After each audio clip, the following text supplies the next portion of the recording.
오늘은 영적인 예배자라는 제목으로 말씀을 전하겠습니다. 오늘 본문 로마서는 크게 두 부분으로 나눌 수가 있습니다. 1장부터 11장까지가 이 기독교의 교리에 대해서 말씀하고 있고, 오늘 본문 12장부터 마지막 장까지가 그리스도인의 삶에 대해서 말씀하고 있습니다.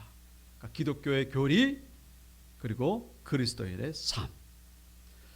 우리가 지난 주일까지 이 기독교 교리를 우리가 함께 나눴습니다. 기독교 교리가 뭡니까? 간단히 말해서 모든 사람은 하나님 앞에서 죄인이고 그 어떤 행위로도 의롭다 여김을 받을 수가 없고 오직 예수 그리스도, 특별히 십자가에서 죽으시고 3일 만에 부활하신 예수 그리스도를 믿을 때만 의로워지고 구원함을 받을 수 있다는 것이 바로 기독교의 교리인 것입니다.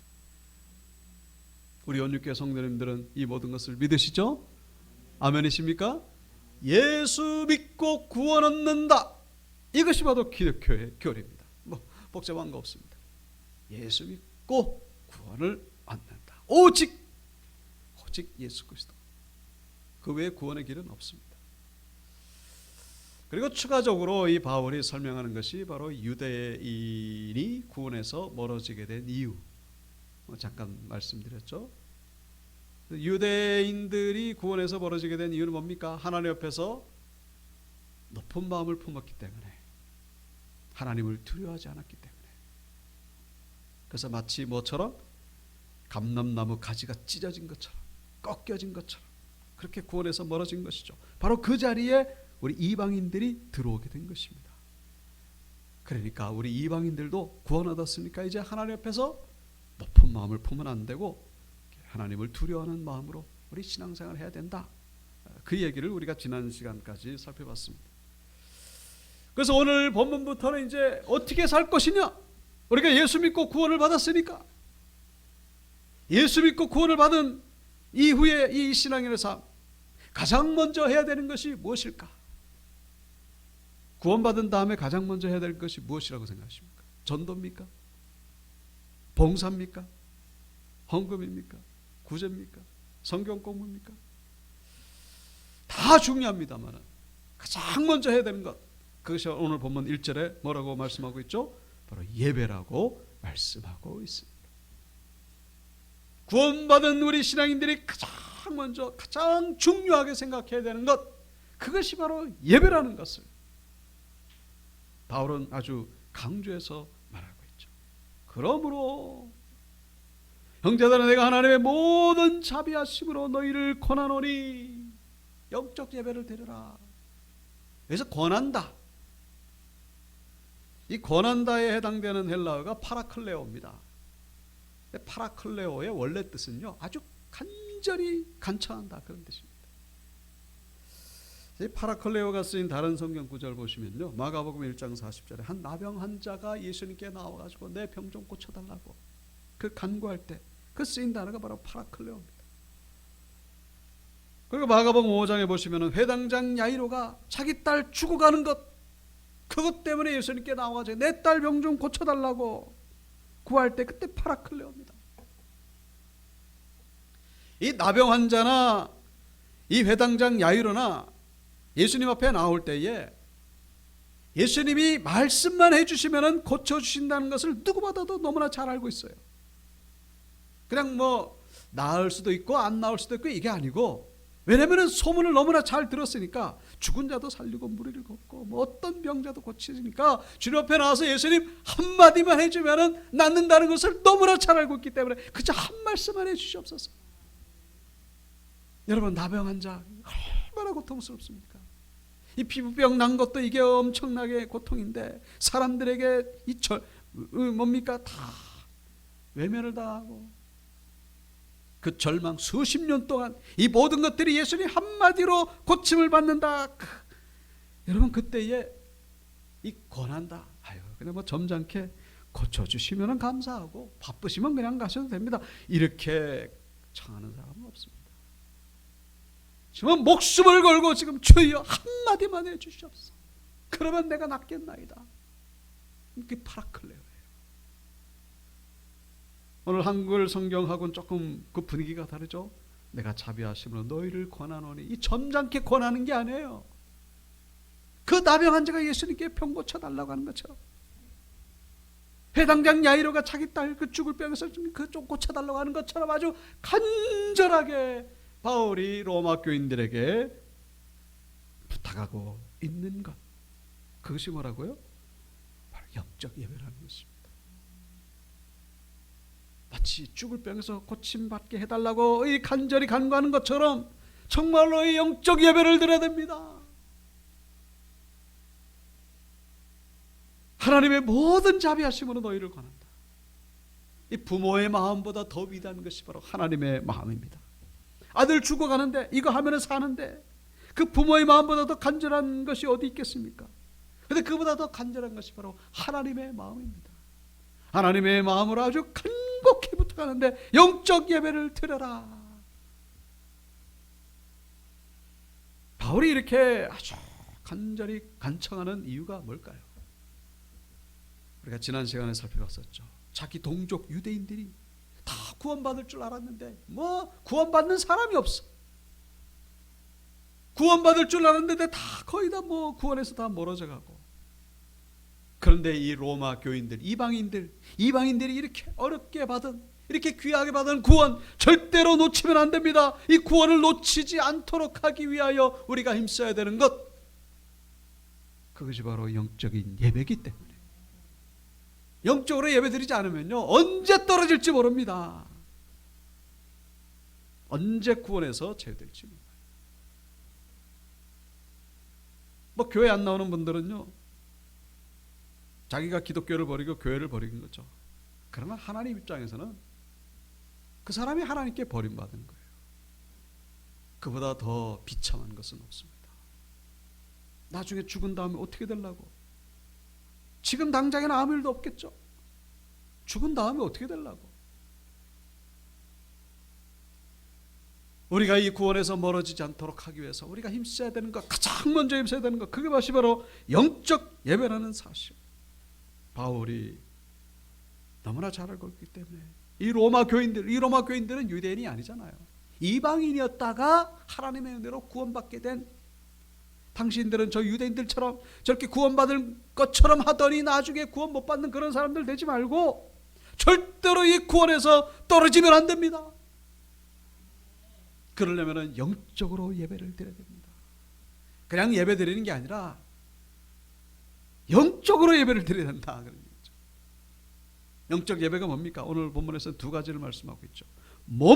너희 몸을 하나님께 드리라는 거예요. 너희 몸을 드리는 것, 이 몸이라고 하는 것을 헬라어로 소마 그러는데, 이 소마는 이 몸, 육체만을 얘기를 하는 게 아니에요. 우리 전인격적인 그의 존재와 그의 삶 전체가 바로 이 소마입니다.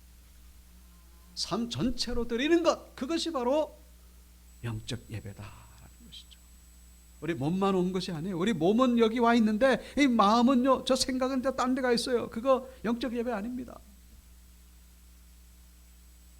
그리고 반대로 오늘은 좀 바쁘니까, 오늘은 좀 내가 피곤하니까 그냥 마음만 예배 드리는 걸로 하자. 그리고 몸은 안 나와요. 그것도 영적 예배가 아닙니다. 소마 뭐예요? 전인격적으로 그 존재, 그 삶 전체를 드리는 것, 그것이 바로 영적 예배라는 것입니다. 선을 보는 남녀가 둘이 앉아가지고 서로 얘기를 하고 있습니다만 둘의 생각은 서로 다른 데가 있어요. 이 결혼은 이루어지지 않죠. 반대로 마음은 서로 있어요. 그런데 바쁘다는 이유 때문에 뭐 이메일 보내고 카톡 보내는데 만나질 않아. 근데 마찬가지로 결혼이 이루어질 수 없죠. 만나야 되고 몸이 와야 되는 것이고 마음이 가야 되는 것이고, 하나님과의 관계도 마찬가지라는 것입니다. 와야 되는 거예요. 와야. 부지런히 와야 됩니다. 그리고 우리의 중심을 다해서. 그리고 여기 두 번째는요, 산제물로 드리는 것, 이것이 바로 영적 예배라고 말씀하고 있죠. 산제물, 죽은 제물이 아니고 구약시대 때 그 제사 드리는 거 아시지 않습니까? 염소나 양을 드릴 때 이 양이 집에 있는 보니까 들깨 물려서 죽었어요. 에이, 아까우니까 그냥 저거 드리자. 절대로 안 됩니다. 병 걸렸어. 그것도 절대로 안 됩니다. 아주 생생하고 팔팔하게 아주 건강한 것, 아주 좋은 것, 이게 산제물이죠. 우리가 예배 나올 때 산제물로 나와야 됩니다. 죽은 제물로 나오면 안 돼요. 아, 교회 가는 것만 해도 어디야? 예배 나가주는 것만 해도 어디야? 그런 생각은 이제 좀 내려놓으셔야 됩니다. 우리는 교회 나가주는 게 아니에요. 하나님 만나러 가는 겁니다. 여긴 뭐 서클이 아니에요. 뭐 나왔다 안 나왔다 그런 것이 아닙니다. 하나님 만나러 가는 거예요. 저 김 목사 뭐 이렇게 기분 좋게 하려고 말도 안 되는 소리죠. 하나님 만나가지고 하나님 앞에 은혜 받고 복 받으려고. 하나님을 만나러, 이 교인 만나러 오는 게 아니고 하나님 만나러 오는 거예요. 우리는 예배 시작 11시 전부터 예배가 시작됐다라는 사실을 잊지 마시기 바랍니다. 집에서 출발할 때부터 예배는 시작되는 거예요. 기대를 가지고, 소망을 가지고, 약간의 어떤 요즘 말로 텐션을 가지고 그냥 잠에서 일어나가지고 아유 보시십시오, 아유 가야 되겠다, 아유, 그게 아니고 그건 죽은 제물입니다. 하나님 나에게 베푸시는 은혜가 어떻게 될까? 막 설레는 마음을 가지고, 흥분을 가지고, 어떻게 하나님을 기쁘시게 될까? 하나님 나에게 무엇을 말씀하실까? 그런 설레는 마음, 기대하는 마음을 가지고, 여러분, 그것이 바로 산제물로 드리는 것입니다. 그냥 어쩌다 가는 게 아니고, 그리고 제물로 드릴 때는 어떻게 해요? 완전히 죽는 겁니다. 산제물로 왔다가 완전히 그냥 없어지는 거예요. 그 염소양 잡아가지고 죽이잖아요. 그냥 여기 피 다 흘리고 각을 떠가지고 창자 다 끄집어내고 껍질 벗겨내고 그 다음에 불로 완전히 태워버립니다. 나중에는 흔적도 없어요. 찾을 수가 없어요. 그게 바로 산제물이죠. 세상 정신 그대로 와가지고 그대로 가는 거. 여러분, 이거는 영적 예배가 아니죠. 여기 와서 죽어야 되는 것입니다. 이 돌 위에 사람이 떨어지면 깨지겠고 돌이 사람 위에 떨어지면 가루가 될 것이다. 가루가 되든지 깨지든지 우리는 예배에 나와가지고 우리는 깨지는 역사를 경험해야 된다는 것입니다. 이것이 바로 영적 예배라는 것입니다. 예배를 드릴 때에 복을 받는 것이죠. 이 구정 명절입니다. 복 받기 위해서 여러 가지 뭐 행사도 하고 복에 대하여 관심을 많이 있지 않습니까? 여호와를 자기 하나님으로 삼은 백성, 즉 하나님이 택한 백성은 복이 있도다. 하나님 믿을 때 복을 받는 것이지. 열심히 사는 것도 중요합니다만, 선행을 하는 것도 중요합니다만, 하나님을 잘 믿어야 됩니다. 예수를 잘 믿어야 돼요. 그래야 그 나라가 복을 받는 것이고 그 개인이 복을 받는 거예요.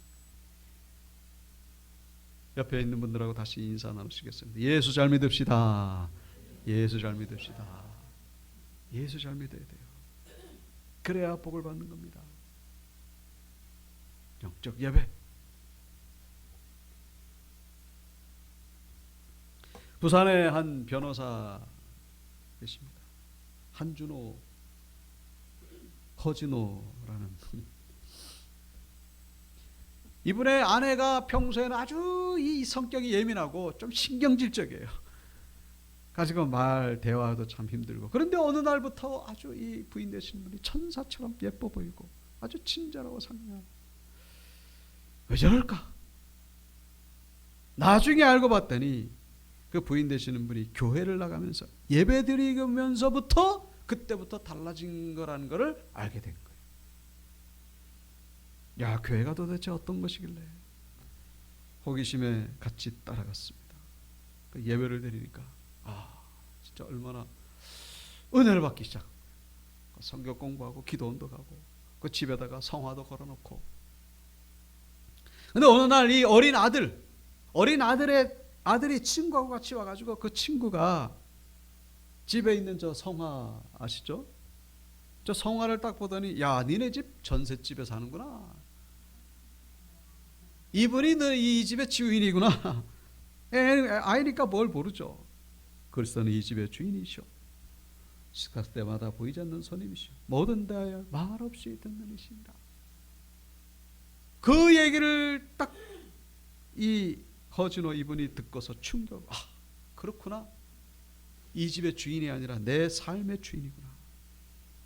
그때부터 더욱더 헌신하게 되고 더욱더 영적 예배를 드리기를 힘쓰고, 놀랍게도 하나님께서 이분에게 복을 주시는데, 그래가지고 대한법률 뭡니까? 대한법률구조공단 이사장을 지내시고, 그리고 수영로교회 장로님이 되시고, 얼마나 많은 선한 영역으로 이렇게 사역을 하신지 간증을 제가 잠깐 본 적이 있었습니다만, 여러분 이 예배를 통해서 가정의 복을 받게 된 것을 우리에게 보여주고 있습니다. 이 은혜가 우리 온유교회 성도님들 가정에도 동일하게 임하게 되기를 주의 이름으로 축복합니다. 예배를 통하여 가정이 변화되고, 예배를 통하여 하나님의 은혜를 경험하게 되는 것이고, 영적 예배, 영적 예배.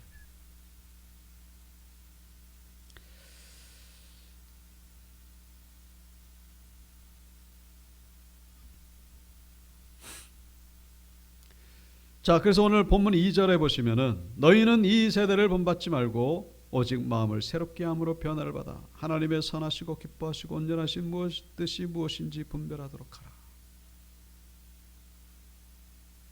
1절과 2절의 차이점이 있죠. 예배자라는 것을 기준으로 볼 때 1절은 하나님 앞에서 예배자예요. 하나님 앞에서 영적 예배자. 그리고 2절은 뭡니까? 세상에서 예배자로 살아가야 된다. 그 얘기를 말씀하고 있죠. 하나님 앞에서만 예배자가 아니라 우리는 세상에서 주님이 말씀하신 것처럼 세상의 소금과 빛으로 살아간다. 예배자의 그 모습으로 살아간다. 그래서 너희는 이 세대를 본받지 말고 오직 마음을 새롭게 함으로 변화를 받아. 우리는 예배드리고 각자 또 삶으로 흩어지지 않습니까? 그런데 그 세대, 그 시대, 이 삶의 현장, 그 본받지 말라는 거예요. 여기서 말하는 이 세대라고 하는 것은 이 세상의 가치관, 이 세상의 세계관, 이 시대의 유행, 풍조, 흐름, 사고방식, 그런 거 본받지 말라, 본받지 말라, 따라가지 말라. 여기서 본받지 말라는 것과 비교되는 구절이 변화를 받아죠. 본받는 것, 변화를 받아, 다 변화에 대한 얘기잖아요. 그 세대를 이 세대로 인해서 변질되지 말라 그런 얘기예요. 그런데 이 세대에 변화되는 것, 그 변화는요 외형적인 변화입니다. 외형적인 변화. 그런데 마음을 새롭게 함으로 변화를 받아. 여기서 변화는요 본질적인 변화입니다. 원어를 보면은 그렇게 돼 있어요. 그러니까 이 시대가 엄청나게 빨리 변하잖아요. 예? 과학이 발전하고 문명이 발전하고 엄청나게 변화됩니다. 그런데 이건 다 뭐예요? 외형적인 변화라는 것입니다. 이것이 사람을 변화시키는 거 아니에요. 삶을 이렇게 편하게 살게 해주는 건 맞죠. 사람이 변화되지는 않습니다. 외형적인 변화예요. 제가 지금 60을 향해 가고 있습니다만 나이. 제가 10대 때 고등학생 때 그 모습과 지금의 모습은 다르거든요. 지금은 뭐 흰머리도 이렇게 희끗희끗나고 뭐 여기저기 또 뭐 아프기도 하고. 그때는 뭐 학생이었습니다만 지금 목사잖아요.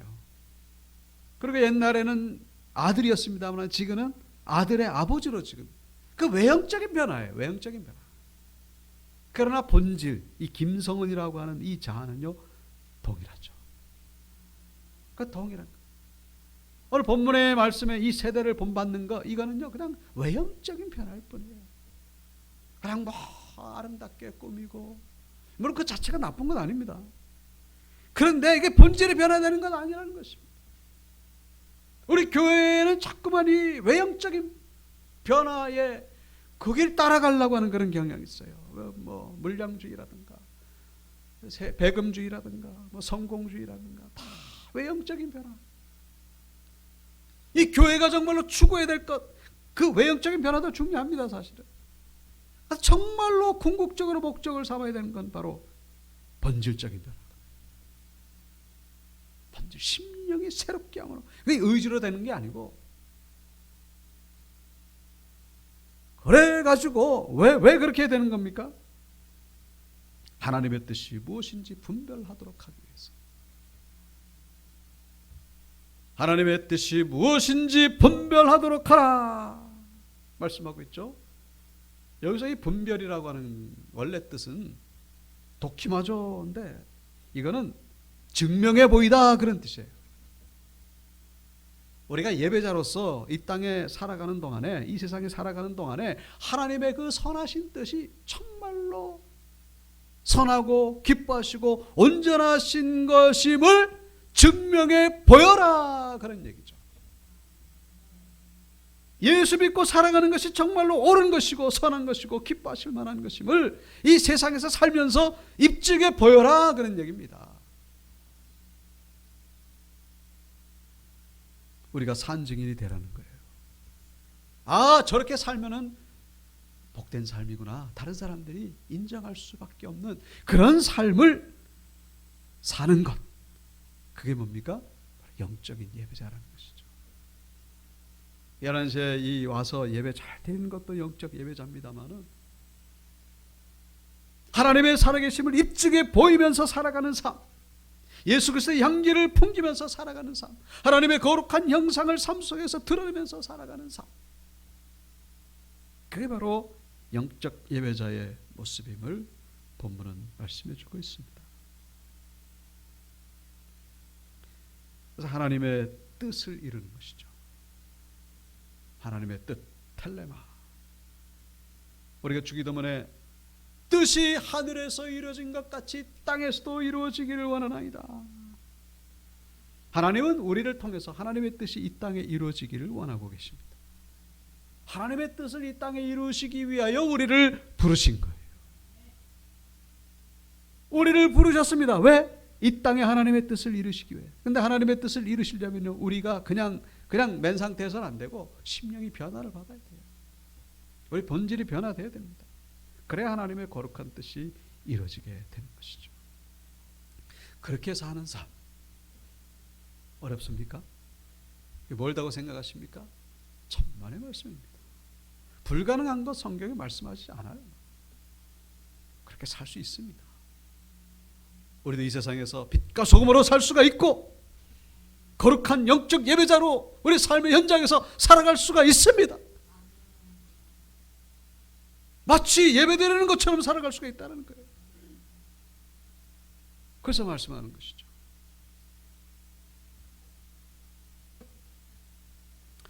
데이비드 리빙스턴 한 번쯤은 들어보셨죠? 보통 탐험가라고 생각하시는데 아닙니다. 선교사예요. 선교사.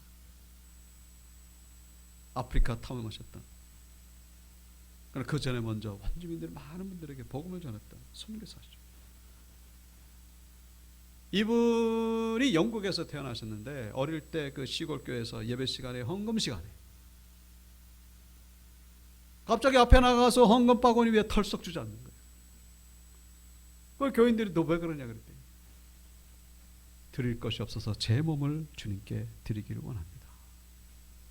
제 몸을 주님께 드리기 원합니다. 그런데 이제 일회적인 퍼포먼스로 끝난 게 아니라 그 어릴 때부터 그 삶이 정말 성실하고 하나님을 향하여 뜨거운 열정을 가지고 그 어렵게 가난한 가정에서 자랐습니다만 주경야독, 낮에는 일을 하고 밤에는 열심히 공부를 합니다. 그 의학 공부를 해요. 그때 당시에는 뭐 의대 이런 게 없었나 봅니다. 1800년대 분인데 의학 공부도 하고 신학 공부하고 언어 공부하고 그래가지고 이제 원래는 중국에 선교사로 가려고 하다가 그때 이제 영국과 중국의 아편 전쟁이 일어나는 바람에 중국에 못 들어가고 방향을 아프리카로 틀게 된 것이죠. 그래서 아프리카로 가서 이제 선교 사역을, 그때 당시에는 서양인 가운데에 아프리카 대륙을 횡단한 사람이 한 사람도 없어요. 근데 이분이 이제 그 대륙 횡단을 하는 바람에 탐험 그 세계에서도 아주 큰 그런 업적을 남기게 되죠. 근데 이분이 이제 그 선교 사역한 지 한 4년째 되던 해, 거기 어떤 아프리카 마을에서 식인 사자가 나타나가지고 사람들 자꾸 해치니까 이 리빙스턴이 그 사자를 잡겠다고 그 와중에 사자에게 물립니다. 죽을 뻔하다가 결국 살아나죠. 그래서 이 왼쪽 어깨를 이렇게 딱 물려가지고 평생 팔을 못 들고서 들지도 못하고 이제 그렇게 생활을 합니다만. 그래서 이제 잠깐 영국에 다시 돌아가서 선교 보고를 하는 가운데에 학생들이 그렇게 묻습니다. 그 어려운 상황에서 어떻게 그렇게 성공적으로 사역을 했습니까? 그때 리빙스턴이 성경 구절로 그렇게 대답을 합니다. 마태복음 28장 20절. 내가 너희에게 분부한 모든 것을 가르쳐 지키게 하라. 볼지어다 내가 세상 끝날까지 너희와 항상 함께 있으리라 하시니라. 예수님이 나와 언제나 항상 함께 하신다는 것을 내가 믿었기 때문에, 어떤 상황에서도 주님이 동행하신다는 것을 믿었기 때문에 이겨낼 수 있었다라고 그렇게 고백을 하고 있습니다. 여러분, 우리 온누교회 성도님들 주님과 동행하는 신앙인들 되시기를 축복합니다. 언제나 항상 함께, 나 혼자가 아니고 절망 속에 빠질 때 주님이 그곳에서 함께 하신다라는 것이죠. 이 리빙스턴이 그런 얘기를 한 적이 있습니다. 사람들은 내가 아프리카에서 내 생의 대부분을 보냈다는 사실을 가리켜 헌신이라고 말하지만 저는 단 한 번도 헌신이라고 생각해 본 적이 없습니다. 우리를 위해 십자가에 높이 달려 돌아가신 주님의 은혜를 생각하면 우리는 헌신이라는 말을 감히 쓸 수가 없습니다. 그러한 말과 생각은 완전히 버려야 합니다. 그것은 결코 헌신이 아니라 특권이라고 표현하는 것이 옳을 것입니다. 헌신이 아니라 특권이라는, 하나님이 나에게 주신 특권이라는 것이죠. 이렇게 헌신할 수 있게 하신 것에 대하여 감사를 드리는 것입니다. 나중에 그 스탠리라고 하는 그런 또 탐험가가 이 아프리카에 와가지고 리빙스턴에게 권면합니다. 이제 병도 들었고 나이도 들었으니까 영국에 가서 여성을 편하게 보내시라. 근데 돌아가지 않죠. 돌아가지 않고 끝까지 사역하다가 60세, 그러니까 선교 사역한 지 한 32년째, 60세에 이 리빙스턴의 그 흑인 하인이죠. 하인에 의해서 그의 시신이 발견되었는데 기도하는 모습으로 무릎 꿇은 채, 그러니까 그 오른쪽에는 성경책이 마태복음 28장 20절, 거기에 메모가 발견되었는데 나의 왕이시여 내 몸을 온전히 주님께 드리옵니다. 내 몸을 온전히 주님께 드려. 여기서 몸이 뭐라고요? 소마죠. 내 인생 전체를, 내 존재와 내 삶의 영역 전체를 드려. 참으로 삶 속에서 영적 예배자로 살아갔던 아주 대표적인 인물, 우리 데이비드 리빙스턴을 볼 수 있습니다. 여러분, 사역은 다 다른 거예요. 달란트는 다릅니다. 그러나 우리도 리빙스턴처럼 살아가야 되는 것이고 살아갈 수 있다고 성경은 말씀하고 있습니다. 그렇게 살아가시는 우리 성도님들 되시기를 축복합니다. 말씀을 마칩니다. 우리는 영적 예배자로 살아가야 됩니다. 예배를 좀 더 귀하게 여기시고, 예배 뭐 그냥 아유 오늘 좀 빠지자 뭐 그게 아니고 예배를 소중하게 생각하시고 우리 삶 속에서 예수님의 향기를 드러내시고, 그래서 이 예배로 하나님께 영광 돌릴 뿐만 아니라 예배로 하나님의 큰 은혜와 하나님의 복을 받으시는 우리 온누교회 성도님들 다 되시기를 주님의 이름으로 축원합니다.